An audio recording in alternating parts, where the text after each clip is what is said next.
के नमस्कार सेवारो अब सेवारो बोजू सेवारो लु नातिलाई आशीर्वाद दिइराख्नु यसरी घाट गर्न चाहिँ पाइन्न है रमेशजी अँ। हिजो अस्तिसम्म चाहिँ डार्लिङ बेबी भन्ने मान्छे 81 बोजू कसरी बोल्नु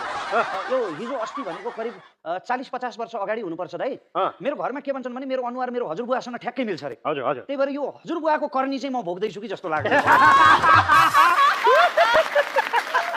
ओके थाहा आफ्नो हजुरबाउको जिम्मेवारी काठमा लिन सक्नुहुन्न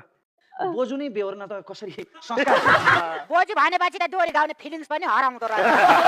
त्यसो नभन्दिस् होइन बोजू बोजू नै तर डोरीमा त बोजू भन्न पाइन्न नि यो फेरि मलाई गीतबाटै त्यो हामी डेटिङ गएको सबै कुरा त तपाईँले सुकुती तपाउन नसकेर मैले सुकुती तपाएर दिएको गीतबाटै खोलिदिन्छु डेटिङ दादाको यादहरू थाहा छ नि अहिले फेरि त्यसैमाथि हामी उता पूर्वको पर्यौँ अब डेटिङ नभएको कुरा भन्ने हुँदैन होइन मेरो हजुरबुवाको आत्मालाई शान्ति मिलोस् यो सबै हजुरबुवाको कीर्ति हो दाइ मेरो होइन